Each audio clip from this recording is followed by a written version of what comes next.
தக்காளி கடையல் பண்ண போகிறேன். அதுக்கு கடாயில் எண்ணெய் வச்சுருக்கேன், காஞ்சிருச்சு. ஒரு ஸ்பூன் கடுகு, கொஞ்சம் கருவேப்பிலை, ஒரு பச்சை மிளகாய்,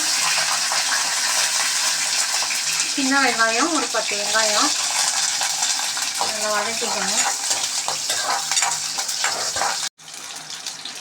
6 இல்லை 7 பல் பூண்டு அது தட்டி வச்சுருக்கேன், அதையும் போட்டு நல்லா ஃப்ரை பண்ணணும்.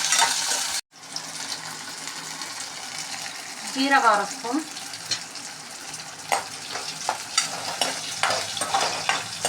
மூணு பெங்களூர் தக்காளி எடுத்துருக்கேன், அதையும் நறுக்கி போட்டிருக்கேன்.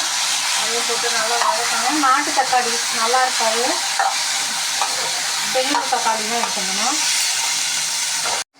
தேவையான சால்ட் ஆட் பண்ணுறேன்.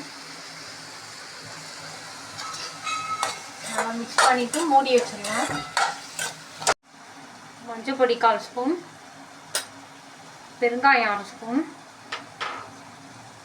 சிகப்பு மிளகாய் பொடி 1/4 ஸ்பூன். நல்லா மிக்ஸ் பண்ணிவிட்டு கொஞ்சம் 1/4 டம்ளர் தண்ணி ஊற்றிட்டு மூடி வைக்கணும். வேகட்டும் தக்காளி. ஓப்பன் பண்ணி பார்க்கலாம்.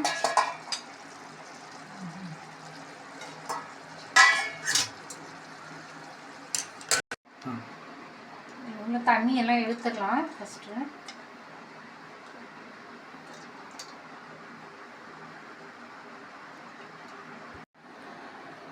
கொஞ்சம் தண்ணி எடுத்துட்டு சூடோட நல்லா மத்து வச்சு நல்லா கடைஞ்சிருங்க.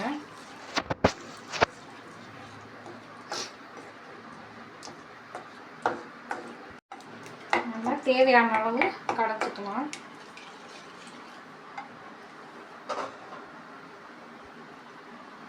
எடுத்து வச்ச தண்ணியும் இதில் ஆட் பண்ணிடணும்.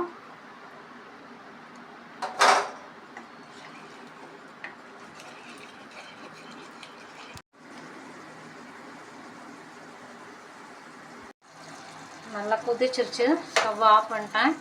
பொடியாக சாப் பண்ண கொத்தமல்லி இது நல்லா மிக்ஸ் பண்ணிட்டோன்னா தக்காளி கடைசல் ரெடி. எல்லாத்துக்கும் சைட் டிஷ்ஷாக யூஸ் பண்ணிக்கலாம்.